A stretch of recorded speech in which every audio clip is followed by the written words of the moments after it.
Josiane Morel, entrepreneur à Saint-Wenceslas. On est où en ce moment, le lieu, là? On est à Montchenil, où vraiment que la magie opère, là, si je peux dire. C'est ici qu'on a nos reproducteurs. C'est ici que j'offre aussi le service de toilettage, parce que c'est un service que j'offre aussi. Et l'entreprise s'appelle comment? Ça s'appelle Pyrénées du Pignon Rouge. Et là, le Pyrénées, c'est-tu, là, je suis un néophyte, il y a des gens qui connaissent les chiens, je ne suis pas de ceux-là. Pyrénées, c'est-tu une sorte de chien? Oui, en fait, la race que j'élève, ça s'appelle Montagne des Pyrénées, faisant référence aux Pyrénées en France, à la frontière France-Espagne. C'est de là que part la race en tant que telle. Et moi, je te connaissais musicienne, membre de l'OVCQ depuis des années. Tu as fait ton parcours scolaire dans la riveraine, dans le fond. Tu étais école à Saint-Léonard d'Aston. Au Oui. primaire, tu étais à quel endroit? Primaire, j'étais ici à Saint-Wenceslas. Donc, secondaire à l'école La Découverte à Saint-Léonard-d'Aston. Fait que je reste dans les parages. Et pourquoi avoir voulu se lancer en affaires? Parce que c'est pas toujours évident, puis tu t'es bien placé pour en parler. Des fois, il y a des bouts plus difficiles, des bouts plus faciles, puis là, on est content, ça fonctionne bien. Mais pourquoi avoir voulu te partir en affaires? En fait, c'est une chance que j'ai eue. J'étais aux études justement en santé animale. Donc, tu sais, je suis née sur une ferme de vaches laitières. Mon père était entrepreneur. Donc, je pense que c'est un peu cette fibre-là qui était en moi déjà là, même à cette époque-là. Donc, pendant mes études en santé animale, on avait un projet d'élevage à faire. Et puis là, on était en équipe, on a contacté, on a trouvé un éleveur de Montagne-des-Pyrénées. Puis là, moi, sur le coup, je me suis dit, mais c'est quoi cette race-là? Je la connaissais pas du tout. Alors, on a contacté l'éleveur, on est allé le rencontrer, on lui a posé toutes nos questions, puis on s'est dit, hey, c'est sûr qu'on va avoir 100% dans notre travail. On parle à des vrais éleveurs. Puis c'est ce qui est arrivé. Puis j'ai tellement eu la passion en rentrant dans leur maison, en voyant leur installation, en voyant les chiens surtout, j'ai vraiment eu une passion qui s'est développée tout de suite. Puis je me suis dit, à la fin de mes études, c'est sûr, je vais venir adopter à Montagne-des-Pyrénées. Puis c'est ce que j'ai fait. Et puis là, ensuite de ça, je suis restée quand même en contact longtemps avec les éleveurs. Puis là, ils ont vu que j'étais vraiment intéressée, puis j'ai posé beaucoup de questions. Fait qu'à un moment donné, ben, ils m'ont dit, ben écoute, nous, on pense à notre retraite. Fait que si c'est quelque chose qui t'intéresse, suis-nous. Puis je les ai suivis pendant un an de temps. Ils m'ont amené en compétition dans les salons canins. Tu sais, j'avais la base de la santé animale, mais être éleveur, c'est plus que ça. C'est connaître, oui, la santé, mais connaître la race, les particularités, c'est quoi le caractère, avoir un service à la clientèle aussi pour aider les gens à éduquer leurs chiots, parce que c'est bien beau avoir un chien, mais qu'est-ce que tu fais rendu à la maison avec ça, avec la petite boule de poil?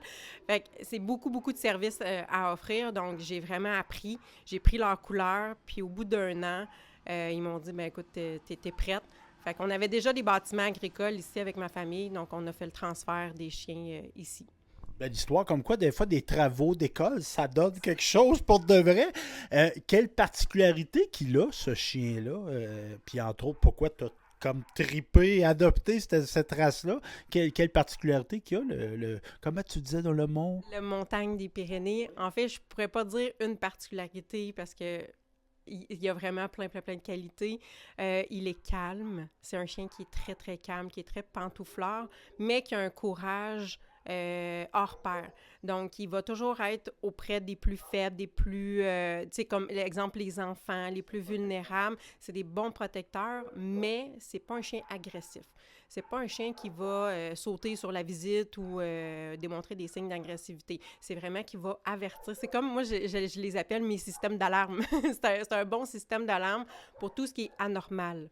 Fait que c'est vraiment ça amène une belle sécurité dans la maison. Puis oui, il est gros. Tu sais, ça pèse une bonne centaine de livres, mais ça prend l'espace qu'il occupe. C'est vraiment, ils ont un niveau d'énergie très, très bas. Donc, ça peut faire autant avec une petite famille, autant avec un troupeau d'animaux pour les protéger contre les prédateurs. Fait qu'il est vraiment versatile. Puis tu vas voir, tu vas les voir tantôt, là, ils sont vraiment adorables. Tu me parlais de toilettage. Est-ce que, ben, question bien simple, est-ce que je peux faire toiletter mon chien si c'est pas un Pyrénées? Ben oui, en fait, je dirais que ma principale clientèle, c'est des montagnes des Pyrénées parce que mes bébés que je fais adopter reviennent pour des soins avec moi. Fait que, tu sais, j'adore ça. Ça me permet de garder un contact avec le chien, le voir évoluer, le voir grandir. Puis en même temps, ben, sais, je les toilette puis je les mets vraiment très, très, très, très beaux. Mais je fais d'autres races aussi. Mais je reste quand même principalement dans le grande race. C'est vraiment ce que je préfère. Évidemment, ben, il y a l'élevage, l'aspect chenille. Dans le fond, tu fais naître, ben, c'est pas toi personnellement, mais dans le fond, il y a des bébés et chiens qui naissent ici, là. Oui, ben en fait, les bébés, ils naissent à la maison. Les mamans, ils viennent accoucher chez moi, à la maison. Puis, quand ils atteignent à peu près l'âge de 4 semaines, là, on les transfère ici. Fait que là, ils s'aperçoivent que, oh, il y a une communauté, il y a d'autres chiens.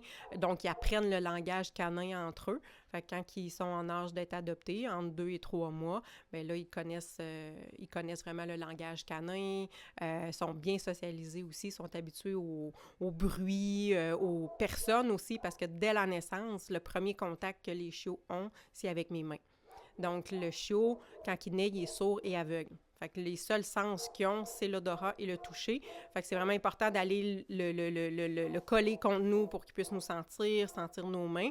Fait que ce qui fait qu'à l'âge adulte, le chien, il est ultra désensibilisé à la main humaine. Fait que ça fait des chiens d'abord très, très calmes, même si le Pyrénées est déjà à la base très calme, là. Des chiens faits pour le monde, comme on dit. Oui, exactement. Et là, évidemment, ben, toi, tu es une entrepreneur. Moi aussi, j'ai beaucoup cette fibre-là. On a toujours des projets. As-tu des projets en lien avec ton entreprise? En fait, un projet qu'on aimerait développer, c'est un volet pension. On se le fait beaucoup demander depuis plusieurs années, mais là, une chose à la fois, parce que j'ai eu des bébés à moi, des bébés humains aussi dans les dernières années. Ça occupe beaucoup, fait que ça ralentit un petit peu au niveau des projets, mais tu vois, tu sais, au niveau du toilettage, ça fait 2 ans maintenant que j'offre ce service-là. C'était très en demande, maintenant je l'offre, mais volet pension, ça va être quelque chose à développer. On a beaucoup de demandes déjà pour ça.